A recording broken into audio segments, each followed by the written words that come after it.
నమస్తే, welcome to great Andhra. మనతో పాటు ఉన్నారు సీనియర్ పొలిటికల్ అనలిస్ట్ జిఆర్ మహర్షి గారు. నమస్తే సార్. నమస్తే అమ్మా. సార్, ఇప్పటికే ఎమ్మెల్యేలు అరాచకాలు చేస్తున్నారని ఎన్నో కథనాలు వస్తున్నాయి, సొంత మీడియాలో కూడా వచ్చాయి. అయినప్పటికీ ఇప్పటికీ కూడా అంటే ఇప్పుడు మళ్ళీ లేటెస్ట్ కథనం ఏంటంటే ఒక ఎంపీకి సంబంధించిన కాంట్రాక్ట్ పనుల్లో కప్పం కట్టాలి 10% అంటూ ఒక ఎమ్మెల్యే తమ్ముడు వాళ్ళని అడుగుతూ ఉన్నారు. అది కూడా ఏంటి బెదిరిస్తున్నారని. జస్ట్ అడగడాలు అంతవరకు ఉంటే ఓకే, కానీ ఒకరికొకరు ఎంపీలు ఎమ్మెల్యేలు వాళ్ళల్లో వాళ్ళే కూడా కొట్టుకుంటూ ఉన్నా కూడా ఎటుపోతుంది టీడీపీ, ఎటుపోతున్నారు వాళ్ళు నాయకులు అనే దాని మీద ఎంత దృష్టి పెడుతున్నారు చంద్రబాబు నాయుడు గారు.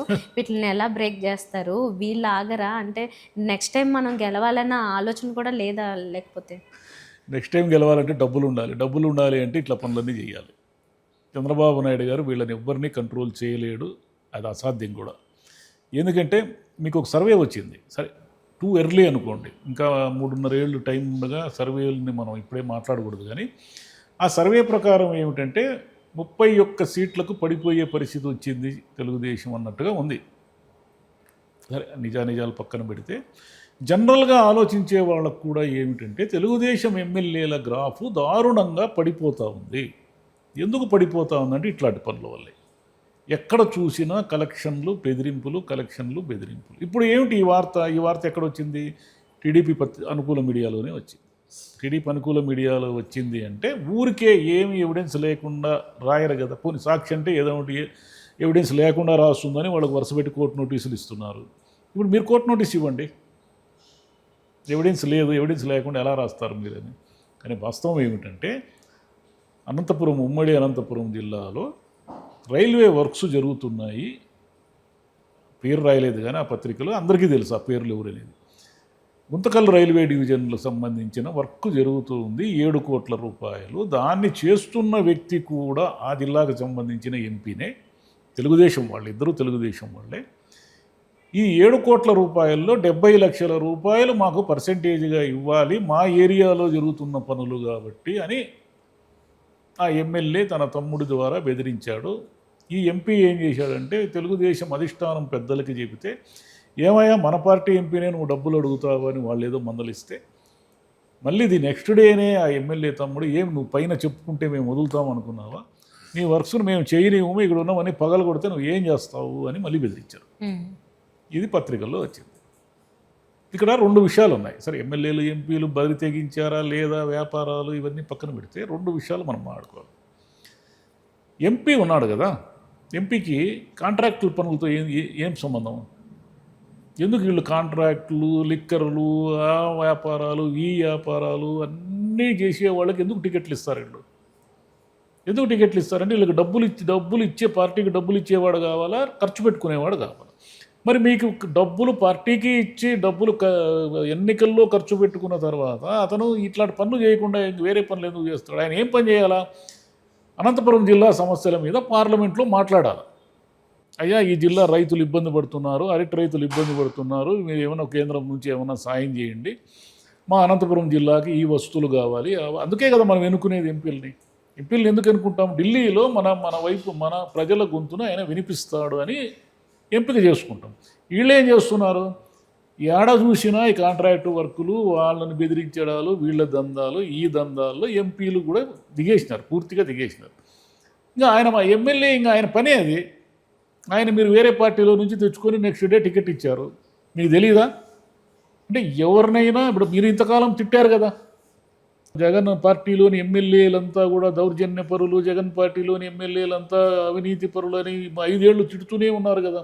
మళ్ళీ అదే పార్టీలోని వాళ్ళందరికీ తీసుకొచ్చి మీరు టికెట్ ఎందుకు ఇచ్చారు? ఎలా ఇచ్చారు? ఏమిటి మీ క్రైటీరియా ఏంటి? మీ మార్కులు ఏంటి? మీ పార్టీలోకి రాగానే అతను తీర్థం పుచ్చుకున్నట్టుగా వెంటనే ఇదైపోతాడా? Mister clean అయిపోతాడా? ఏమైపోడు కదా. ఆయన పని ఏం చేశాడు? ఆయన 10% వసూలు చేసుకోవడం ఆయన పని. ఆ ఏరియాలో ఎవరు కాంట్రాక్ట్లో చేసినా 10% వసూలు చేస్తాడు ఆయన. ఈ ఎంపీ వర్క్ కాబట్టి ఇది అధిష్టానం వరకు పోయింది. చిన్న బన్నోళ్ళు ఏం పోతారు? ఎమ్మెల్యేకి వ్యతిరేకంగా ఆ ఏరియాలో ఆయన మంచరులందరూ కప్పం వసూలు చేస్తూ ఉంటే మామూలు వ్యక్తులు పోయి ఏం కొట్లాడతారు? ఎవరితో కొట్లాడతారు? మీరు పెద్దవాళ్ళు కాబట్టి మీకు ఇప్పుడు గొడవ పడింది కాబట్టి ఇది బయటకు వచ్చింది. మామూలు ప్రజల్ని వేధిస్తూ ఉంటే ప్రజలు ఎవరికి చెప్పుకుంటారు? ఇది కదా జరుగుతూ ఉంది. కాబట్టి చంద్రబాబు నాయుడు గారు ఆలోచించాల్సింది ఏమిటంటే, ఇంకా ఆలోచించేది కూడా ఏం ఆయన చేయకూడదు, దాటిపోయింది పాపం. ఎక్కడ చూసినా వసూళ్లు చేసుకుంటూ ఉంటే, ఎక్కడ చూసినా దందాలు చేస్తూ ఉంటే ఎంతమంది నేను ఆయన అవాయిడ్ చేస్తాడు? ఒకవేళ 29 ఎన్నికల నాటికి ఎంతమందికి టికెట్లు నిరాకరిస్తాడు? ఆయన ఏం చేస్తున్నాడంటే ప్రతిపక్షానికి వీళ్ళందరూ కలిసి వైసీపీకి ప్రాణం పోసి నిలబెట్టి వరుసపెట్టి ఆయుధాలు ఇస్తున్నారు. 29 నాటికి తీసుకోండి, ఆయుధం తీసుకోండి, మీరు ఈ ఆయుధం తీసుకోండి, మీరు ఈ ఆయుధం తీసుకోండి, మమ్మల్ని పొడిచేయండి ఈసారి 29 ఎన్నికల్లో మమ్మల్ని ఓడిచ్చేయండి అని వీళ్ళే చెప్తున్నారు. వాళ్ళ బలం పెరిగిందా లేదా అనేది నెక్స్ట్ వీళ్ళే బలాన్ని పెంచుతూ వెళ్తున్నారు. ఈ దందాలు చేసుకుంటూ railway works MP versus MLA కాబట్టి బయటకు వచ్చింది. కానీ మామూలు వర్క్స్లో అయితే కాంట్రాక్టర్లు నోరు మూసుకుని డబ్బులు ఇచ్చి రాజీ చేసుకుంటారు కదా. లిక్కర్లో వసూలు చేస్తున్నారు కదా. లిక్కర్ మాఫియా అంతా కూడా ప్రజాప్రతినిధుల చేతిలోనే కదా ఉంది, లేదా వాళ్ళ బినామీల చేతిలోనే కదా ఉంది. ఆ రియల్ ఎస్టేట్లు ప్రతి దాంట్లో ఏలు పెడుతున్నారా లేదా? రిజిస్ట్రేషన్ శాఖలో వీళ్ళ హుకుం జారీ చేస్తున్నారు కదా, మాకు తెలియకుండా రిజిస్ట్రేషన్లు చేయించదండి, ఎవరైనా లేఅవుట్లు వేస్తే వసూలు చేస్తున్నారు కదా, పేకాట క్లబ్బులు నడుస్తున్నాయని అంటూ మీ వాళ్ళే అంటున్నారు కదా. మరి ఇంకెందుకు ఏం మారింది చెప్పండి? మీరు జగన్ హయాంలో విధ్వంసం దౌర్జన్యం అని కదా మీరు అధికారంలోకి వచ్చారు. మీరు ఏం మార్చారు? సేమ్ అదే గ్రాఫే నడుస్తూ ఉంది కదా, సేమ్ గ్రాఫ్ నడుస్తూ ఉంది. కాబట్టి తెలుగుదేశానికి ఇంక 3.5 ఏళ్ళు టైం ఉన్నప్పటికీ వాళ్ళ గ్రాఫ్ పడిపోతూ ఉందని వాళ్ళు కనుక గుర్తించకపోతే పూర్తిగా ప్రమాదంలో పడతారు 29 నాటికి. సరే డబ్బే ముఖ్యం, మనకు గెలిస్తేనేమి ఓడితేనేమి అనుకుంటే ఇంకా దాన్ని ఎవరు ఏం చేయలేరు. కానీ డబ్బు సంపాదించుకునే వాళ్ళు సంపాదించుకుంటారు. 5 ఏళ్ళు టికెట్ ఇస్తే గెలుస్తారు లేదా ఓడుతారు. ఆ రోజు టైం బట్టి, ఆ రోజు ప్రజల మూడ్ను బట్టి ఏం జరుగుతుంది అనేది మనకు తెలియదు.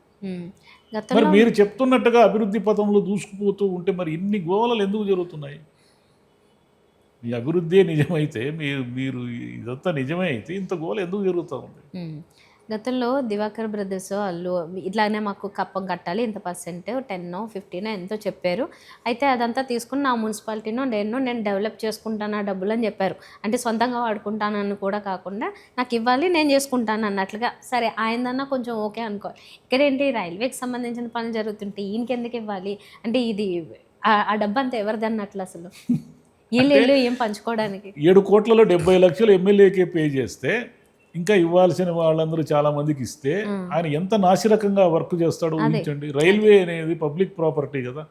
అంటే ఏ వంతెనో లేకపోతే రైల్వే ట్రాక్ వేయడానికి వీళ్ళు నాసిరకం పనులు చేస్తే రేపొద్దున రైళ్లు పడిపోతే కొన్ని వందల మంది చచ్చిపోతే ఎవరు దిక్కు దానికి?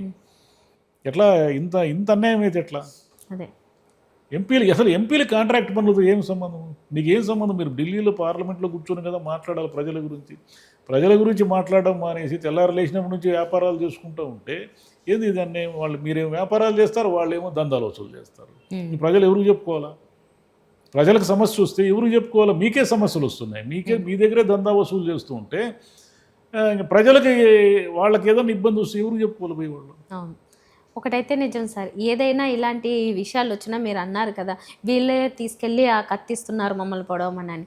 ఈ పొడవడానికి వైసీపీ ఇంకా సిద్ధమే కావట్లేదు. ఎందుకంటే ఎన్ని అస్త్రాలు ఇచ్చినా కూడా సైలెంట్గా ఉంటున్నట్లే ఉంది. ఇదే ఈ పాటికి చిన్న అస్త్రం దొరికినా రివర్స్లో చూస్తే లేదు. నిన్న జరిగిన ప్రైవేట్ మెడికల్ కాలేజీల ర్యాలీకి అంతమంది వచ్చారు అంటేనే వైసీపీ మళ్ళీ బలం పుంజుకుంటా ఉంది, సమాయత్తం అవుతా ఉంది అనేది అర్థం. దానికి ఇంకా కాస్త కలిసి వచ్చే అంశాలు ఏంటంటే విద్యార్థి తప్పులు చేస్తూనే ఉంటారు, వరుస పెట్టి తప్పులు చేస్తూనే ఉంటారు. ఈ తప్పులు చేసే కొద్దీ వాళ్ళకి బలం పెరుగుతూ ఉంటుంది, వాళ్ళకు నమ్మకం పెరుగుతుందో 29లో మనం వచ్చే అవకాశాలు చాలా ఉన్నాయి వీళ్ళ పరిస్థితి చూస్తే అని. Right sir, thank you.